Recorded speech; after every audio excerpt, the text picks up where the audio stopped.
call it Makers and Jam because we're looking for people who are making things happen. You're like a triple threat times 3 or 4, I think. Singer, actor, dancer, aerialist, showgirl, designer, I think. And then there's the burlesque side. Burlesque, I never thought was for me. My whole thing with doing aerial work was not using a safety. And, you're doing aerial work, singing a very hard song in heels, doing burlesque.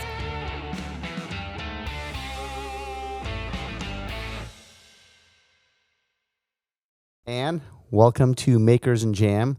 We call it Makers and Jam because we're looking for people who are making things happen, and you're definitely one of those people making things happen.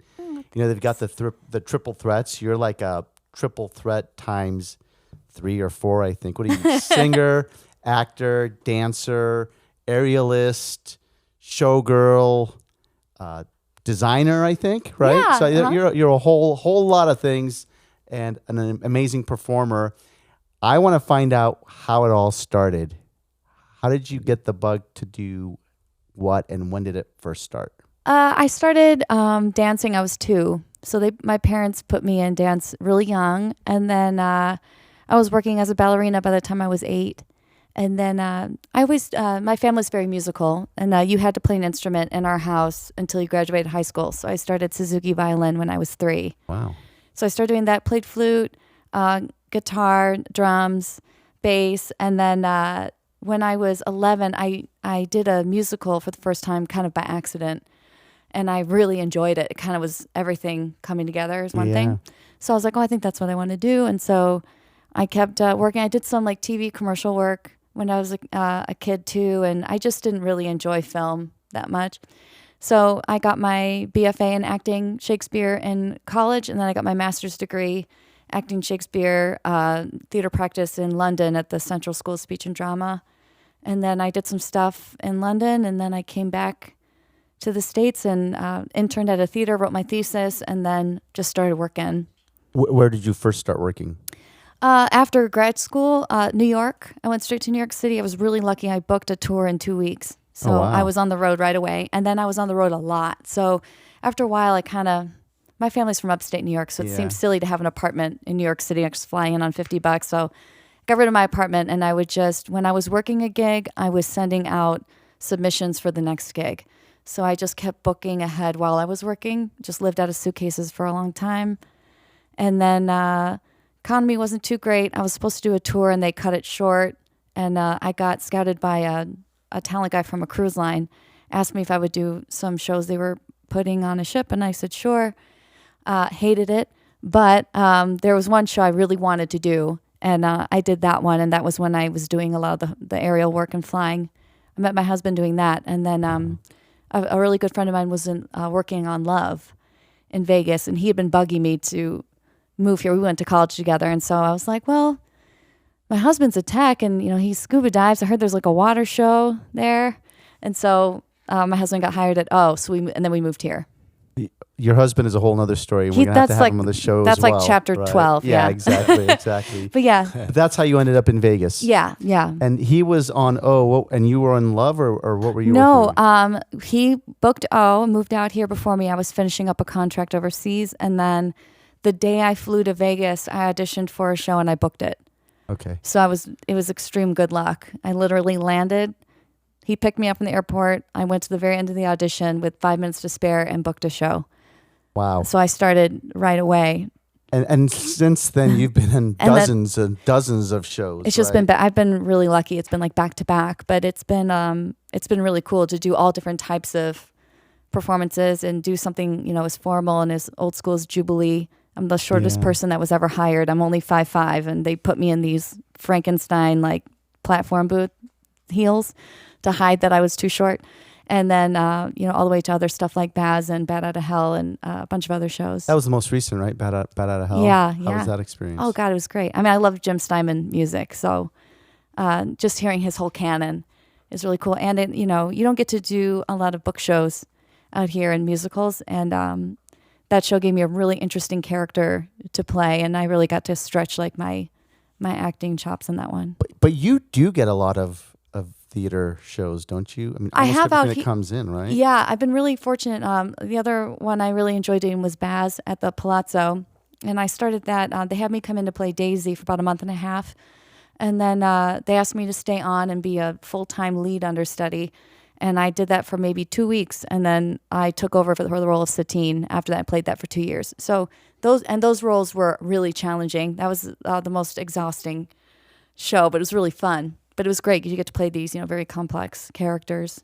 Out of all the characters you've played, all the shows, what's your favorite character? Oh, geez. I think Bat Out of Hell playing Sloane was really great because I got to do everything from like over-the-top comedy to, intense, emotional, devastation, love, pain, all that. So it was a very much like a complete character. And it's a tie between that one and Satine. I really loved the love story of Satine and Christian. And it was, and it's just a beautiful character. But probably top of all the shows I've ever done in my whole career is Sloane. It's such a great part because she's such a hot mess. Yeah. It was like, this is cool. No, that's awesome. So it's interesting. Theater, you always get picked up for that, right? I met you. You were actually performing with a band, and we did some work together. And then there's the burlesque side. Yes. How did you get into that? Burlesque, I never thought was for me. I had very much an idea in my head of what it should look like and should be. And then in Vegas, there's so many different forms of burlesque. And for me, it started at Fantasy at the Luxor.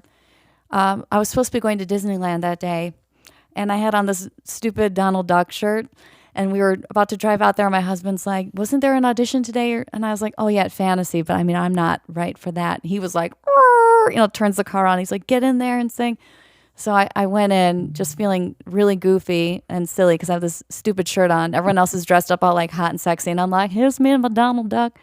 But, and I sang like maybe 8 bars, and they were like, okay, thank you. And I was like, oh, that's embarrassing. And the producer there, Anita Mann, who's just brilliant, she was like, yep, fill out your paperwork, you're hired. And I was absolutely terrified because I had never done like a show like that before. But it really introduced me of the art form of burlesque and how many different ways it can be. And then I just did a bunch of different burlesque shows in town. I mean, I've been at Fantasy for 9 years now. Yeah. And I really love the different genres you can go. Anything from like comedy to, very artistic. And then during COVID, everything shut down. I started making my own costumes and stuff because, I would constantly get stuff that didn't fit me. So I was like, oh, heck, how hard can it be? I'll do it myself.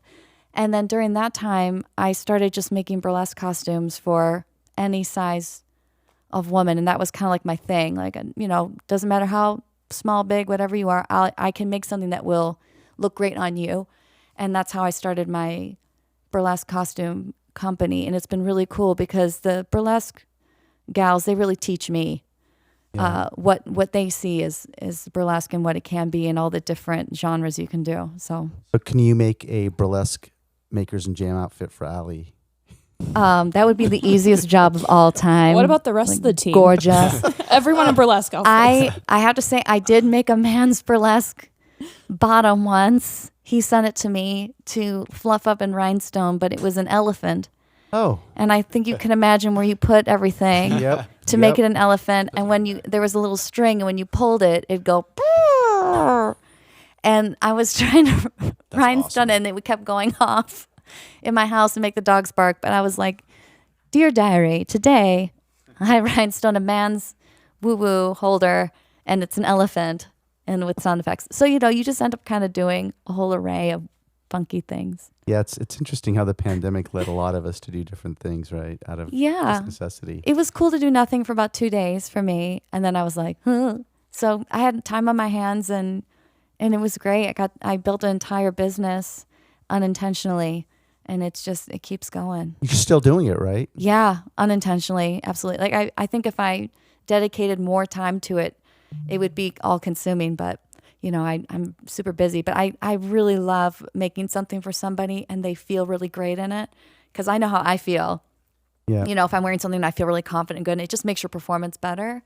And like nothing's more fun than feeling cute. So it makes me really happy when I do something for somebody and they're like, I feel so cute and pretty. I'm like, yes. Well, I think Allie's got a good point. Maybe we put Denny and Anthony in the burlesque outfits. I would make some cute stuff. I wonder what our audience would think about that one. But They would love it. I'm sure if it's your work, and I'm sure they're going It to would be very sparkly. I can guarantee you that. We probably need some sparkle in here. I can just rhinestone their T-shirts. Like, it doesn't have to be cray-cray. That's you know what? Maybe we do a Taylor Swift theme. And you sparkle everything for everyone. I do like her jumpsuit. Her sparkly jumpsuit's really fun. She's very sparkly. It's fun. Yeah, no, I know. I totally agree. I totally agree. These guys give me a hard time because she's one of my favorite artists. So she's a great songwriter. Taylor, it's like Rush, Foo Fighters, and then Taylor Swift. I have to say her folk albums I think are very good. Yeah, Evermore and Folklore. I was kind of like, ooh, you need to hang out there more, girl. That's where it's at. Because some people they misconstrue like a vocalist and a songwriter, and they think they're one and the same. And I'm like, oh no, they're very, very, very different artists. Yeah. And Would you consider yourself a songwriter or a vocalist? I've been writing forever, but I've never played for anybody. It's very much like insider art for me. But so primarily I'm a vocal performer. But I've always written stuff. I do a lot of bluegrass, which is kind of random. But my random side of my family and the weirdness of it, I'm half Scottish, half Lebanese, and my Lebanese side lives in Huntington, West Virginia, which is about as big as this room. And we love bluegrass, and everyone plays instruments, and we all get together and just kind of jam You Are My Sunshine and See for a while. That's fun. But they all write, music, and I really love like gospel bluegrass. That's primarily what I tend to write naturally. But you've never performed it? No. I think we got to bring you back here to perform one of them. I don't know. I've never done it, but it's I just love that that genre a lot. It's just to me it's just very sweet and honest. Yeah. That gospel bluegrass, it's cute. I like it.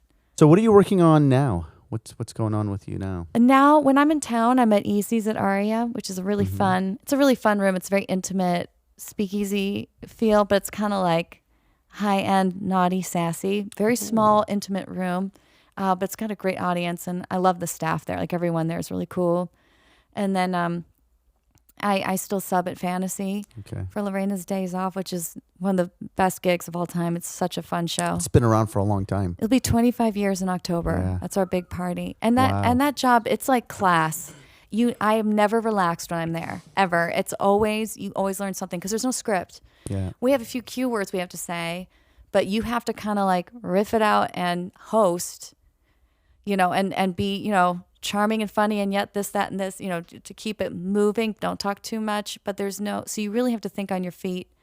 And it's always a lesson in, audience interaction and comedy and fun, and then sing your face off because it's a heavy sing show. And then I've got something coming up next year. I'm not allowed to talk about it yet, but it's going to be pretty exciting. And then I've got my solo tour I do when it's kind of slow for me in Vegas. I'm not full-time here.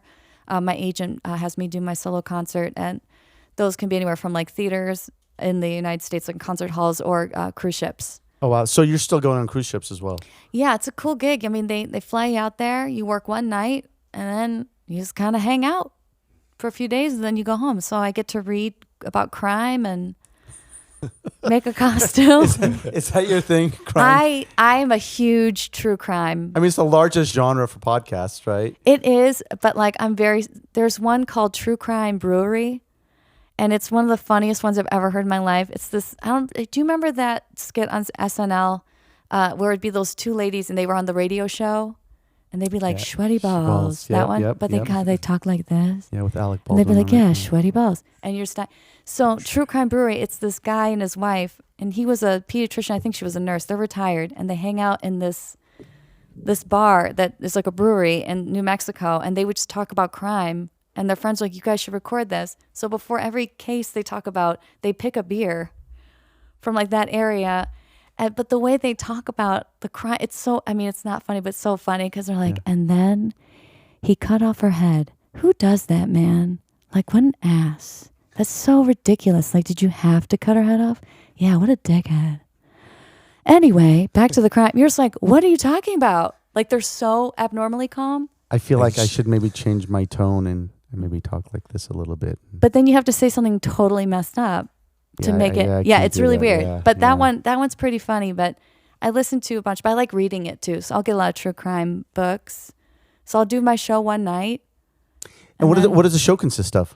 So the show, some people do like a theme and stuff. I didn't because I couldn't pick anything. So basically, I just sing songs that I like, and I change genre every song. So they never know what I'm going to sing next. So I'll do everything from like Shirley Bassey to like Johnny Cash to Queen to like a musical theater piece to Tina Turner to like I just random. Like I really like confusing them so they never know what I'm going to do next. It keeps people engaged. That's quite a range, right? Yeah, and then I'll tell a funny story about something that happened to me in a show. That's kind of how I connect it all. Like I talk about like I did Miss Saigon and a little kid, wee-weed on me on stage in the middle of the show that I had to hold in the middle of this death scene. He had to pee and he just let it loose. Where was the parent? Oh, they're not. It's one of the actors. They just peed on me. And like another time I tell a story like a skunk came in the middle of the show, like came out of the wall and like sprayed a bunch of the cast in the middle of this big dramatic musical. Things just happen. So I just tell like funny stories about things that have happened to me, and then I sing a song from that show or like something that has to kind of do with it. Okay, so speaking of singing songs, this is called Makers and Jam. So we want to jam with you, right? Yeah. What song do we want to jam with you on from your show? So I like singing songs that were not meant for women, apparently. But I found this really old school blues song, incredible musician playing it, and I really liked it. And it reminded me of another great song that the Rat Pack used to do. And so I put together this arrangement, this like mashup of it. But I love old school blues. And this is pretty old school. What's the song? This is called Fast Women and Slow Gin. Fast Women and Slow Gin. Sounds like a good night. Yeah. You guys want to do it? I'm down. All right. Let me see if I'm in tune. Yeah, let's tune you up. Let me do that. We'll do that. While he's doing that. See? And there it is. You talked about the fantasy party. Yes. I think we all want tickets. Okay, it's in October. I'll find out when. I'm just saying. Yes. It would be nice if we all had tickets. I'll tell you what, it's going to be one heck of a party. I can't wait. Like we're prepping for it now. So like it's going to be nuts. I mean, I can't wait. I can't wait to get the invite. I promise. Okay. I will hook you up. You have to wear the elephant suit. Yes. Oh my God. That would be kind of fun. Okay. Okay. If that's the price for entry, maybe I'll do it. Like one elephant, please. It's going to have to be 3 elephants, actually. Consider it 3 done. elephants, yeah. You guys ready to do this? Sure. All right. And why don't you count it off for us? 1, 2, 3. Fast women and slow gin got me right here in this mess that I'm in. Just look at all this trouble I'm in. I just can't help myself. Fast women will make you high. Too much gin, oh baby, that's only gonna make you cry. I feel so bad that I wanna die. I just can't help myself. Been a puppet, pauper, a pirate, a poet, a pawn and a king. Been up and down and over and out. I know one thing. Each time I find myself flat on my face, I pick myself up and get back in the race. That's life, it's my life, I can't deny it. Many times I thought of cutting out, but my heart's never gonna buy it. If there's nothing coming in this July, I'm gonna roll myself up in a great big ball and die.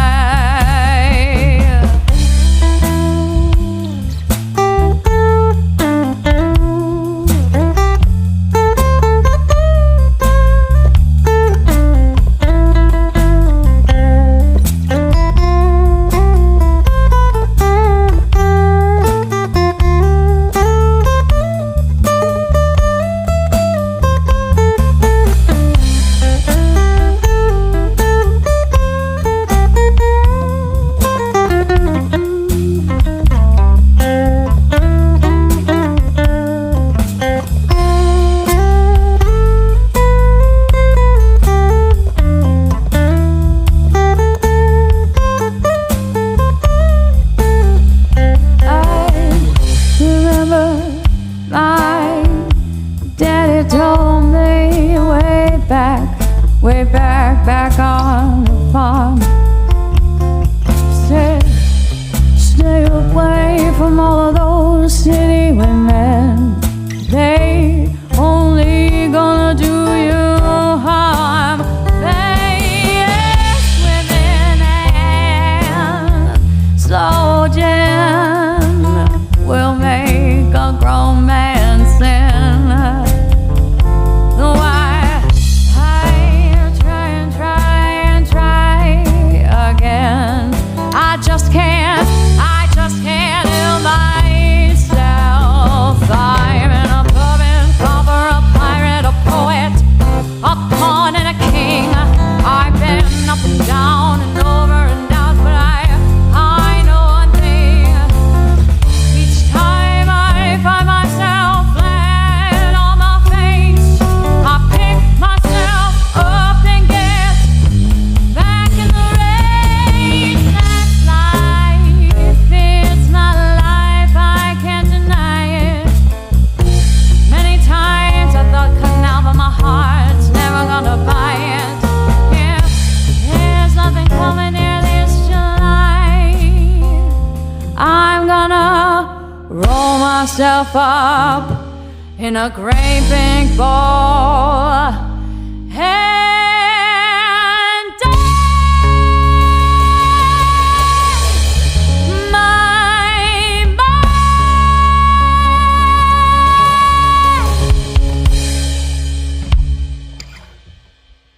That was awesome. Yay, thanks. I think I want to come to the show. Come on. Yeah, It's I will. fun. I will. So you do a lot of things, right? I hope so. And one of my questions for you is, if you could only do one of those things, what would it be? Would it be the singing? Would it be the acting? Would it be the dancing? Ooh, that's a tough one. The outfits? I'm gonna cheat and say be a showman, because that kind Ooh, of covers a few of those. Good answer. yeah, that's a really good answer, because Thanks. that is one of the things you are. Yeah, I would have to say showman, because it kind of encompasses All the above. all of that. Yeah, because I've never really enjoyed just one particular thing. I've always kind of recognized when you put them all together how they work, and so it would probably be a showman, I would have to say. That's a good answer. Thanks. What do you want to do that you haven't done? What I haven't done?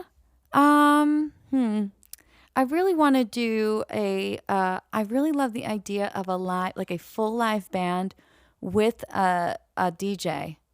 So a way to, but like old school, like scratching DJ. I love the Yeah. idea of combining live instrumentation, like even like throw some strings in there with horns, like live instrumentation with a DJ scratching in a live performance. I love the idea of that. I love the idea of that. And we can make that happen. Yay. Got Yeah, everybody. I would love to see that, but not like an old school DJ, like Yeah. Run DMC, Yeah. how it was done back in the day. Because it just has that, I love the liveness of that kind of DJ work. And I would love to see that with like a really full band, like a large band. I mean, Allie, you're pretty talented. What do you think about being the DJ? She's in. No one will show up to your show if I'm the DJ, to be honest. No I don't talent believe it. musically over here at all. I don't believe it either. But we've got a lot of things we could try here, from clothing to DJs. Well, so let me ask you one more question. We won't keep you much longer, but what else do you want to work on the strip here that you haven't done? I think there's more to do, I think, in shows that we haven't done yet. Combining technology and visuals with music and an immersive experience. I think we can go further with that.